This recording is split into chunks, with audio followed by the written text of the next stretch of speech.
Hello viewers, welcome to my channel. আশা করছি তোমরা সবাই ভালো আছো। আজকে the rape of the lock যে থার্ড ক্যান্টোটা আমি কন্টিনিউ করছিলাম তার একেবারে শেষ প্রান্তে এসে উপস্থিত হয়েছি। তো লাইন নম্বর 120 অবধি এখন অবধি আমরা পড়ে ফেলেছি। তো সেখানটায় জানতে পেরেছি যে তারা কফি খাচ্ছিলেন, মানে বেলিন্ডা এবং সে যে ব্যারেন এবং তার বন্ধুটা তারা সবাই মিলে বসে সেখানটায় কফি পান করছিলেন এবং সেই সময় তার মাথাতে কিছু শয়তানি বুদ্ধি পাকাতে থাকে। ঠিক আছে, মানে সেই যে কফির ধোঁয়াতে পোপ বলছেন যে কফির ধোঁয়া লেগে যেন সেই যে ব্যারান তার মাথাতে কিছু দুর্বুদ্ধি আসতে থাকে। ঠিক আছে, তো এত দূর অবধি আমরা লাইন 120 অবধি দেখেছিলাম। আজকে চলো লাইন 121 থেকে দেখে নিই।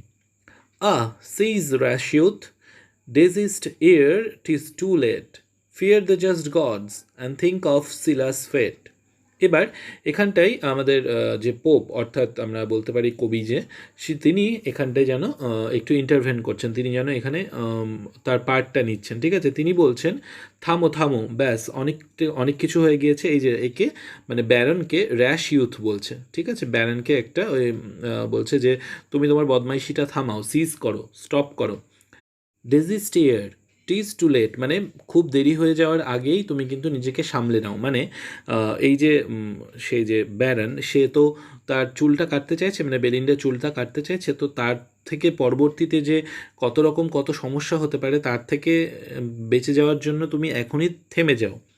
ফিয়ার দ্য জাস্ট গডস, ভগবানকে দেখে ভয় পাও একটু। অ্যান্ড থিঙ্ক অফ সিলাস ফেট, এবার এখানটায় SCY LLA সিলা। এবার এই সিলাকে কিন্তু অনেকে স্কিলাও বলতে পারে, অনেকে শাইলাও বলতে পারে, অনেকে স্কাইলাও বলতে পারে। ঠিক আছে, যে কোনো উচ্চারণ সবটি কিন্তু ঠিক। এবার এই সিলার সম্বন্ধে বলে রাখা উচিত যে এই শিলা কিন্তু একজন হচ্ছে গ্রিক মাইথোলজির একজন ক্যারেক্টার। ঠিক আছে, তো তার সম্বন্ধে যেটুকুনিটা জানতে পারা যায় যে তিনি কি করেছিলেন, তার বাবা অর্থাৎ তার বাবার নাম ছিল নিসাস। সেই নিসাসের মাথাতে একটা পার্পল কালারের লক ছিল। ঠিক আছে, পার্পল কালারের কার্লি হেয়ার ছিল, যার জন্য সেই যে লকটা থাকার জন্য কিন্তু নিসাস অত্যন্ত অপরাজেয় ছিল। তো এবার কি করেছে, এক সময় সেই নিসাসের যে রাজ্য, মানে তাদের নিজেদেরই যে রাজ্য, শিলার বাবার যে রাজত্ব, সেই রাজত্বে একবার বিদেশি শত্রু আক্রমণ করে। তো সেই যে বিদেশি শত্রুকে দেখে এই শিলার খুব ভালো লেগে যায় এবং তাকে হেল্প করবার জন্য কি করে, তার বাবার মাথা থেকে চুলটা কেটে নেয়। ফলে তার যে উপরে যে আশীর্বাদটা ছিল যে নিসাস সবসময় অপরাজেয় থাকবে, সেটা উঠে যায় এবং নিসাস পরাজিত হয়। এবার কি হয় না, তখন নিসাস রেগে গিয়ে তার মেয়েকে অভিশাপ দেয় এবং অভিশাপ দিয়ে একটা পাখি বানিয়ে দেয়। যদিও নিসাসও পরবর্তীকালে একটা সামুদ্রিক পাখিতে পরিণত হয়েছিল, সামুদ্রিক ঈগলে পরিণত হয়েছিল এবং সে ঈগল হয়ে সবসময় সেই যে পাখিটি অর্থাৎ তার মেয়েকে তাড়া করে বেড়াতো। ঠিক আছে, এটা হচ্ছে গিয়ে এর পেছনের গল্পটা। ঠিক আছে, তো বলছে যে তুমি এই শিলার ফেটটা দেখে ভয় পাও, কারণ শিলাও কিন্তু এরকম চুল কেটে তার ভাগ্যতে কিন্তু এরকম দুর্ভোগ জুটেছিল। তারপরে বলছে চেঞ্জ টু এ বার্ড, তো এবার ওই যে শিলা সে কী হয়েছে, সে একটা পাখিতে পরিণত হয়েছিল। And sent to flit in air, এবং তাকে বাতাসে উঠতে পাঠিয়ে দেওয়া হয়েছিল। মানে সে আর মানব জন্ম তার হয়নি, সে পাখি হয়ে উড়ে বেড়াচ্ছিল। She dearly pays for Nisus's injured hair, তো তাকে কিন্তু অনেক দাম চোকাতে হয়েছিল সে যে নিসাস মানে তার বাবার যে চুলখানা কেটে দিয়েছিল সেইটার জন্য। ওকে, ওই যে যেই গল্পটা বললাম সেটাই। But when to mischief mortals bend their will, how soon they find fit instruments of ill. কিন্তু মানে বলে না, মানে দুর্জনের ছলের অভাব হয় না, অর্থাৎ মানুষ যদি ভাবে যে একটু ওই এখানে মোর্টালস অর্থাৎ মানুষ যদি ভাবে যে কিছু বদমাইশি করবে, ঠিক সে কোনো না কোনো রকমভাবে কিন্তু কোনো না কোনো হেল্প পেয়ে যায়। মানে শয়তান যেন তার পেছনে বসে থাকে তাকে শয়তানি করবার জন্য। ঠিক আছে, তার হেল্প করবার জন্য। জাস্ট দেন, ঠিক তখনই, Clarissa drew with tempting grace আর two edged weapon from her shining case. ঠিক তখনই ক্ল্যারিসা বলে একটি মেয়ে, সে কিন্তু কি করছে, তার অত্যন্ত একটা সুন্দর পশ্চার নিয়ে সেখানটায় আসছে এবং সে একটা দুইটা এজ যুক্ত, ঠিক আছে, দুইটা ধারযুক্ত একটা উইপেন অস্ত্র বের করে আনছে। এবার আমরা জানি যে দুটো প্রান্তযুক্ত অস্ত্র কোনটা হয়, কাঁচি। ঠিক আছে, কারণ কাঁচির দুদিক দিয়ে কিন্তু মানে দুটো ওরিয়ে লাগে, দুটো ধার থাকে, দুটো ধার দিয়ে কিন্তু কাঁচি কাজ করে। তো সে কি করছে, ফ্রম আর শাইনিং কেস, সেই যে উজ্জ্বল একটা বাক্স থেকে তার কাঁচিটা তাকে হচ্ছে গিয়ে এগিয়ে দিচ্ছে, মানে ব্যারানকে সে দিচ্ছে। So ladies in romance assist their knight, the spear and arm him for the fight. এবার আমরা যে যদি রূপকথার গল্প পড়ে থাকি তো সেখানে আমরা দেখি না যে যারা নায়িকা রয়েছে তারা কি করে, তাদের যে পার্টনার বা তাদের যে বয়ফ্রেন্ড বলতে পারি বা তাদের যে সাথে যে নায়ক থাকেন তাকে কি করে বিভিন্ন সময়ে যে যখন যুদ্ধ হয় তখন তাদেরকে হয়তো স্পিয়ার মানে সে যে বর্ষাটা সেটা এগিয়ে দিচ্ছে বা তো কখনো তরোয়ার এগিয়ে দিচ্ছে বা বিভিন্নভাবে তাদেরকে সহায়তা করে থাকে। ঠিক এখানেও সেই যে ব্যারন, সেই ব্যারনকে যেন ক্ল্যারিসা হেল্প করতে এগিয়ে এলো এবং সে কী করলো, সে এখানটায় তো আর তরোয়ালের যুদ্ধ হচ্ছে না, এখানে সে যে কাঁচিটা সেই কাঁচিটা এগিয়ে দিল। ওকে, তারপরে কি বলছে, হি tax the gift with reverence. এবার এই যে ব্যারন রবার্ট লর্ড পিটার তিনি কি করছেন, তিনি কিন্তু এই যে গিফটটা নিচ্ছেন, এই যে উপহারটা অর্থাৎ কাঁচিটা উইথ রেভারেন্স অত্যন্ত সম্মানের সঙ্গে তিনি সেটা গ্রহণ করছেন। And extends the little engine on his fingers end. এবং এই যে লিটল ইঞ্জিন, এই যে লিটল ইঞ্জিন অর্থাৎ সে যে কাঁচি, এখানে দেখবে কাঁচিটাকে কত রকমভাবে কিন্তু নাম দেওয়া হয়েছে। সেই যে লিটল ইঞ্জিন, সেই যে ছোট্ট ইঞ্জিনটাকে তার ফিঙ্গারের এন্ড মানে তার আঙুলের একদম টিপে, আমরা জানি যে কেমন করে কাঁচি ধরতে হয়, সবাই জানি আঙুলের আগাতেই ধরতে হয়, তো সেই আঙুলের আগাতে কাঁচিটাকে ধরছেন। ঠিক আছে, this just behind Belinda's neck he spread as over the fragrant steams she bends her head. এবার আমরা জানি যে তারা কি করছিলেন, তারা কিন্তু কফি পান করছিলেন। ওকে, তো কফিটা যেই না পান করতে যাবে, যেই না সে তার মাথাটা ঝুঁকিয়েছে, বেলিন্ডা কফি কাপের উপরে তার মাথাটা ঝুঁকিয়েছে কাঁধটা, এবং তখনই কি করছে সেই যে ব্যারন, সেই ব্যারনটা কিন্তু তার হচ্ছে কাঁচিটা তার দিকে, তার মাথার দিকে নিয়ে যাচ্ছেন। Okay, swift to the lock a thousand sprites repair, a thousand wings by turns blow back the hair. ঠিক এই সময় সেই যে স্প্রাইটস অর্থাৎ সেই যে সিলফগুলো তাকে পাহারা দিচ্ছিল, তারা সবাই কিন্তু সেই চুলের কাছে তখন চলে এসছে, কারণ তারা তখন সতর্ক হয়ে গিয়েছে এবার এই বিপদ আসতে চলেছে। এবং তারা সেখানে সবাই মিলে একজোট হয়ে তারা কি করছে, তাদের যে উইংস অর্থাৎ তাদের যে পাখা, সেই পাখা দিয়ে সেই চুলটাকে কিন্তু ব্লো ব্যাক উড়িয়ে দেওয়ার চেষ্টা করছে। ঠিক আছে, যাতে করে কাঁচি দিয়ে কাটতে না পারে। ঠিক আছে, and thrice they twitched the diamond in her ear, thrice she looked back, and thrice the four drew near. অর্থাৎ কি না, এই জায়গাটাই সেই যে সিল্কগুলো ছিল তারা সেই যে ডায়মন্ডের কানের দুলটা, ঠিক আছে, মানে বেলিন্ডা যে সেই হীরের দুলটা পড়েছিল সেই কানের দুলটা 3বার করে তারা টেনে নিচ্ছে। এবার টানছে কেন, সেই টানছে যাতে করে তার দৃষ্টি আকর্ষণ করতে পারে, মানে বেলিন্ডা যাতে একটু হলেও অ্যালার্ট হয় এবং সে যাতে ঘুরে তাকায়। ঠিক আছে, তো সে 3বার টান দিচ্ছে এবং টান দেওয়ার ফলে কি হচ্ছে, 3বার করে কিন্তু সে পিছনে ফিরে তাকাচ্ছে, মানে বেলিন্ডা কিন্তু পেছনে ফিরে তাকাচ্ছে এবং 3বার তার যে শত্রুরা তার দিকে আসছে। অর্থাৎ যেহেতু সে পেছনে তাকাচ্ছে, তারা তো কাটতে পারছে না, বারবার করে এগিয়ে আসছে আবার বারবার করে পিছিয়ে যাচ্ছে, বারবার করে এগিয়ে আসছে পিছিয়ে আসছে, এইভাবে কিন্তু 3বার তারা এগিয়ে আসছে। ঠিক আছে, তার যে শত্রুরা। Just in that instant, anxious Ariel sought the close recesses of the Virgin's thought. As on the nosegay in her breast reclined, he watched the ideas rising in her mind. অর্থাৎ কি বলতে চাওয়া হলো, এখানটায় বলতে চাওয়া হচ্ছে যে সেই যে এরিয়েল, যে সবচেয়ে তার জন্য চিন্তামগ্ন ছিল এই যে বেলিন্ডার কপালে যে বেলিন্ডার কি হতে চলেছে সেইটা নিয়ে যে চিন্তিত ছিল, এবং সে তখন কি করছিল, সে ততক্ষণ হচ্ছে গিয়ে বেলিন্ডা যে ব্রোচ পড়েছিল আমরা বলতে পারি, এই যে নোজগে অর্থাৎ হচ্ছে একটা ফুলের তোড়া যেটা বুকের কাছে পরিধান করা হয়। এবার বড় দেখে ফুলের তোড়া তো সেটা নিশ্চয়ই বুকের কাছে রাখা যাবে না, সেটা একটা ছোট্ট ধরনের ফুলের তোড়া যেটাকে আমরা ব্রোচের সাথে তুলনা করতে পারি। ঠিক আছে, তো তার উপরে এই যে এরিয়েল, সেই এরিয়েল কিন্তু শুয়েছিল। এবার এতক্ষণ শুয়ে থাকার পর সে হঠাৎ করে এবার কি করছে, সেই যে বেলিন্ডার যে ইনার থট মানে তার মনের মধ্যে কি চিন্তা চলছে সে ভাবছে, এবার এটা একটু জেনে নেওয়া যাক।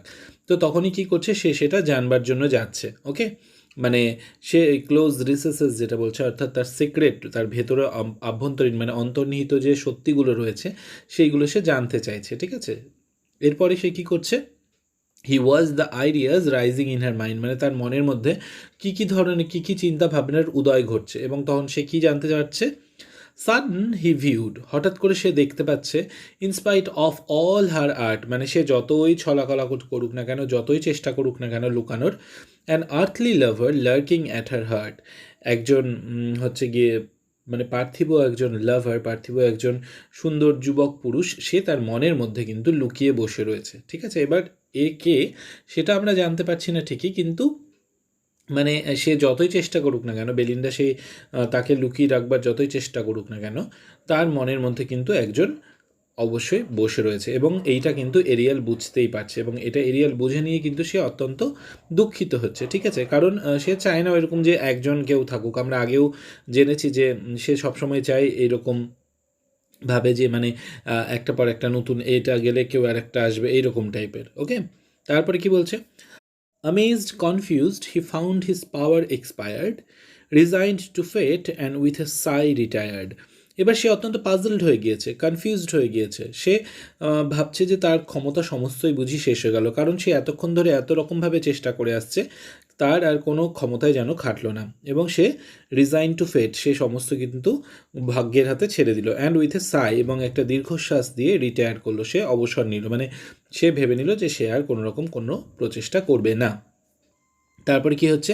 The peer now spreads the glittering forfex wide. এবার এই যে পিয়ার, এই যে জুটি, মানে ক্ল্যারিসা এবং ব্যারন, তারা দুজন মিলে কি করছে? সেই যে কাঁচিটা, সেই কাঁচিটা বাড়িয়ে দিচ্ছে, মানে ওই গ্লিটারিং ফোর ফেক্স, অর্থাৎ সেই যে উজ্জ্বল ফোর ফেক্স মানে কাঁচি, সেটাকে তারা আগিয়ে দিচ্ছে। টু ইনক্লোজ দ্য লক, এবার সেটাকে ওয়াইড করে মানে খুলে ধরছে, যাতে করে তারা চুলটাকে ইনক্লোজ করতে পারে, অর্থাৎ সে তার মধ্যে মানে তার ওই কাঁচির মাঝখানটাতে নিয়ে আসতে পারে। অ্যান্ড নাও জয়েন্টস ইট, এবং তারপরে সেটাকে কী করছে? জয়েন করছে। মানে আমরা এখানে কাঁচির যে পুরো ডিটেলস, কেমন করে কাঁচি দিয়ে কাটা হয়, সেটা পোপ খুব সুন্দরভাবে দেখিয়েছেন। তারপরে সেই কাঁচিটাকে জয়েন করা হচ্ছে টু ডিভাইড, যাতে করে সেই চুলটা কেটে দেওয়া যায়। ওকে, কারণ কাঁচি দুটো যদি একসঙ্গে এক জায়গায় না আসে, তাহলে তো চুল কাটা যাবে না। ইভেন দেন, এমনকি তখনও, before the fatal engine closed, মানে সেই যে ফ্যাটাল ইঞ্জিন, অর্থাৎ সেই যে কাঁচি, তার কথাই বলা হচ্ছে, সেই কাঁচিটা বন্ধ হবার আগেও রেচেড সিলফ টু ফন্ডলি ইন্টারপোজড, তখনও কিন্তু একটা সিলফ সেটাকে জড়িয়ে ধরেছিল, মানে যতই হোক না কেন তারা তাকে ছেড়ে আসতে পারেনি, সেটাকে কিন্তু বাঁচানোর চেষ্টা করেছিল। Fate urged the shears and cut the sylph in twain, কিন্তু দুর্ভাগ্যের ব্যাপার, কি করা যায়, সেই সিলফটাই কিন্তু মাঝ বরাবর বরঞ্চ কেটে গিয়েছিল। ওকে, এই যে শিয়ার, এই শিয়ার কথাটার অর্থ হচ্ছে কাটা, আমরা জানি, মানে চুল বা বিশেষ করে হচ্ছে গিয়ে উল, চুল, এই সমস্ত জিনিসগুলোকে কাটাকে শিয়ার বলা হয়। যেমন ভেড়ার লোম চেঁচে তোলা হয়, সেটাকে শিয়ার করা বলা হয়। ওকে, তো তারপরে কি বলছে? But Airee substance soon ইউনাইটস again, কিন্তু আমরা জানি এই যে সিল্ফরা, তারা তো বাতাসবহুল হয়, মানে তারা বাতাস দিয়ে যেহেতু তৈরি হয়, তো তারা কি হচ্ছে, তারা কিন্তু আবার ইউনাইট হয়ে যাচ্ছে, মানে মাঝখান বরাবর কাটলেগুলো তারা আবার জয়েন লেগে যাচ্ছে, সেই যে পরিগুলো।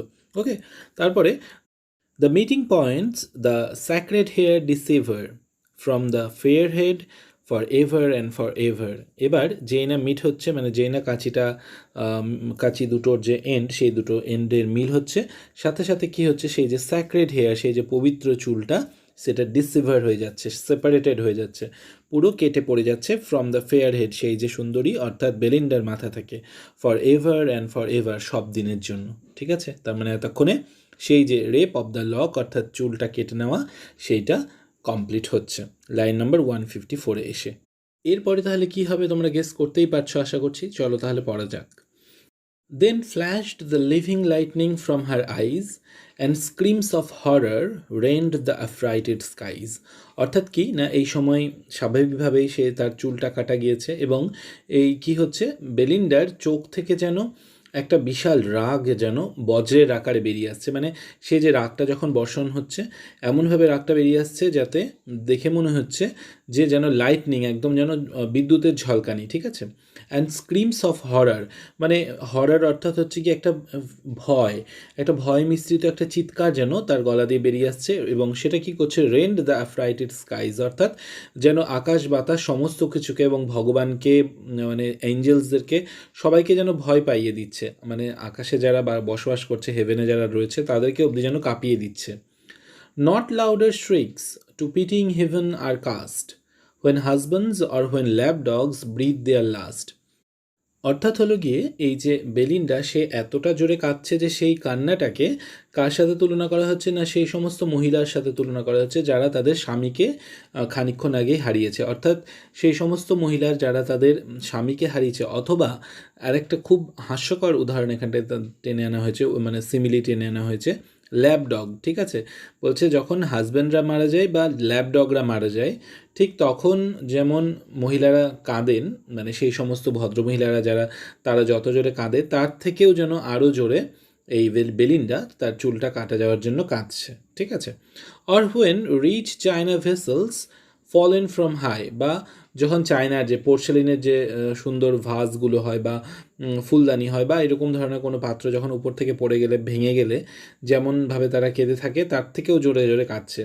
In glittering dust and painted fragments lie, অথবা ঘরের মধ্যে সেই যে সুন্দর পেইন্টেড মানে উজ্জ্বল সেই সমস্ত চকচকে যে পার্টিকলসগুলো, জিনিসগুলো, সেইটা যদি যদি মেঝেতে পড়ে যায়, তাহলে তারা যেমন যতটা দুঃখ পায় এবং দুঃখ করে যে কাঁদে তার থেকেও যেন বেশি জোরে বেলিন্ডা কাঁদছে তার এই চুলটা কাটা যাওয়ার জন্য। ওকে, এবার এখানটায় সিমিলিটা দেখে তোমাদেরও নিশ্চয়ই হাসি পাবে যে হাজব্যান্ড এবং ল্যাব ডগকে একই জায়গায় বসিয়ে দেওয়া হলো, ঠিক আছে? দুটো মারা গেলে যেমনভাবে কাঁদে যেন সেটা যেন সেম। তারপরে Let reeds of trumps now my temples twine, the victor cried, the glorious prize is mine. এবার সেই যে ভিক্টর অর্থাৎ বিজেতা, মানে আমরা বুঝতে পারছি এই যে ব্যারন, সে ব্যারন বলছে যাও বিজয় মাল্য নিয়ে আসো, সেইটা মালাটা এনে আমার মাথায় পরিয়ে দাও। এবং কারণ কেন? কারণ হচ্ছে গিয়ে গ্লোরিয়াস প্রাইজ ইজ মাইন, এই যে মহামূল্যবান এই যে পুরস্কার সেটা আমার এখন।